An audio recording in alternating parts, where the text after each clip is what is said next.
Selanjutnya, saya akan menerangkan mengenai bagian kedua dari structure. Ada beberapa strategi yang ada di sini akan saya jelaskan dalam sekali penjelasan. Oke, tadi kita sudah belajar mengenai coordinate connectors. Ada 5 coordinate connectors yaitu and, but, or, yet, dan juga so. Untuk kelima coordinate connector tersebut harus berada di tengah.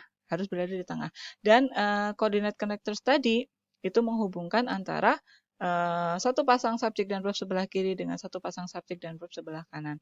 Nah, di sini kita akan belajar mengenai jenis konektor yang lain. Yang pertama adalah adverb time and cause connector. Contohnya sudah ada di sini, bisa Anda lihat ya. Berbagai macam jenis, ada time dan juga cause. Kemudian yang kedua adalah condition, contrast, manner, dan place. You can see the examples here. Nah, tidak usah bingung bagaimana cara pengerjaannya sama dengan yang coordinate connectors tadi. Bedanya adalah untuk connectors yang kita pelajari di sini bisa berada di awal kalimat. Tapi syaratnya tetap sama, yaitu ada 2 pasang subjek dan verb. Contohnya, jika ada kalimat seperti ini. Nah, jika ada kalimat seperti ini, cara mengerjakannya bagaimana? Kita baca kalimat yang penuh terlebih dahulu, yang tidak ada titik-titiknya. Kita identifikasi terlebih dahulu. I ini sebagai subjek, missed ini sebagai verb. Jadi kita sudah ada subjek dan verb. Satu pasang subjek dan verb. Bagaimana dengan kalimat yang belum penuh di depan? Ada was late. Was di sini adalah verb. Jadi sudah ada depan sudah ada verb, belakang sudah ada subjek dan verb. Kurang apa? Kalau verb tentu saja tidak bisa sendirian ya, harus ada subjeknya. Jadi kurang subjek. Nah, karena nantinya dalam kalimat penuh ini ada 2 pasang subjek dan verb, maka Anda memerlukan konektor. Jadi kalimat tersebut yang kita butuhkan adalah konektor dan juga subjek. Konektor dan juga subjek. I ini subjek saja. Kemudian because ini konektor saja, the train ini subjek saja, dan yang terakhir adalah since he. Since ini adalah konektor, he ini adalah subjek. So, yang paling lengkap untuk mengisi jawaban adalah yang D, since he. Oke, itu untuk yang konektor pertama. Untuk strategi C atau konektor yang kedua, Anda bisa melihat ya, jenis konektornya ini bentuknya seperti kalimat tanya. Kalimat yang diawali dengan WH. What, when, where, why, how. Ada whatever, whenever, whether, if, dan that. Cara mengerjakannya simpel saja. Jika Anda menemukan kalimat di mana kalimat tersebut memiliki 2 verb, jadi kita langsung dalam pengerjaan soalnya. Jika dalam satu kalimat itu ada 2 verb, sudah pasti Anda memerlukan konektor. As simple as that ya. Jadi, jika dalam satu kalimat itu ada 2 verb, maka yang perlu Anda lakukan adalah carilah konektornya.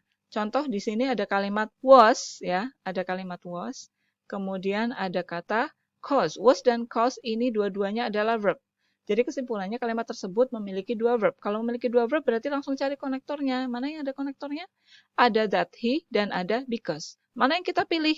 Tentu saja yang kita pilih adalah sesuaikan dengan kalimat. Kalimat tadi di sini belum ada subjeknya, maka yang kita perlukan adalah kita memerlukan ada subjek dan ada konektor. Jawabannya adalah yang A. Oke. Kemudian kita lihat di strategi 3. Ada jenis non-clause connector yang lain, yaitu who, whoever, what, whatever, ada which, dan whichever. Cara menyelesaikan soal ini juga sama seperti tadi. Jika Anda menemukan 2 verb, maka sudah pasti Anda memerlukan konektor. Di dalam soal ada was dan juga ada made. Nah, ada was dan juga ada made. Nah, di sini bedanya dengan yang tadi adalah konektor tersebut bisa berfungsi sekaligus sebagai subjek. Namun cara pengerjaannya sama seperti konektor yang sebelumnya. Kalau ada 2 verb, maka kita harus mencari konektor. Ini sudah ada 2 verb ya, maka kita cari konektor langsung dalam jawaban.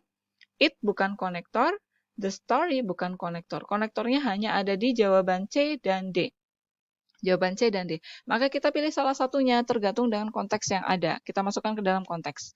Apakah what was on television made me angry? Apa yang ada di televisi membuat saya marah? Atau kapan yang ada di televisi membuat saya marah? Tentu saja secara konteks yang paling tepat adalah yang what. Jawabannya adalah yang C. Kemudian untuk strategi terakhir di structure 2 adalah adjective clause connectors.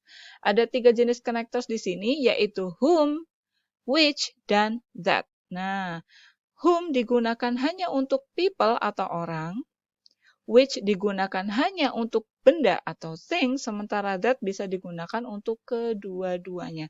Biasanya which dan that itu tidak muncul dalam satu soal yang sama.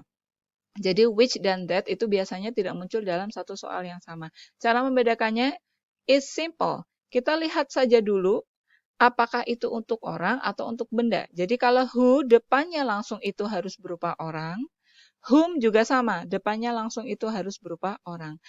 Kalau untuk who, bedanya antara who dengan whom diikuti langsung dengan verb, sementara kalau whom diikuti subjek terlebih dahulu baru diikuti dengan verb. Jadi kalau who diikuti langsung dengan verb ya, sementara kalau whom diikuti subjek terlebih dahulu baru diikuti dengan verb. Oke, contoh di sini adalah the gift bla bla bla selected for the bride was rather expensive. Nah, di sini sudah ada verbnya yaitu apa? Was. Subjeknya di sini adalah the gift. Nah, subjeknya adalah the gift. Verb one-nya di sini ada selected, verb yang kedua adalah was. Nah, sudah ada dua verb, subjek yang kedua belum ketemu ini subjeknya apa. Nah, subjeknya di sini masuk ke dalam konektor. Maka Anda di sini harus mencari konektor yang tepat. Nah, konektor yang tepat, was ini konektor, betul. Since ini juga konektor, betul. Which we juga ada konektor. Tetapi ciri khasnya adalah ternyata di depan sendiri ini hanya ada benda. Kalau hanya ada benda, maka yang kita perlukan adalah which we. Nah, di sini ya, which we. Jadi jawabannya adalah yang D. Kenapa tidak menggunakan jawaban yang A atau jawaban yang C? Karena jawaban yang A kita memerlukan dua pasang subjek dan verb sebelah kiri dan juga sebelah kanan. Sama juga dengan since ya, memerlukan dua pasang subjek dan verb yang berdampingan. Sementara tipikal soal ini, subjek dan verbnya tidak berdampingan, seperti soal-soal sebelumnya.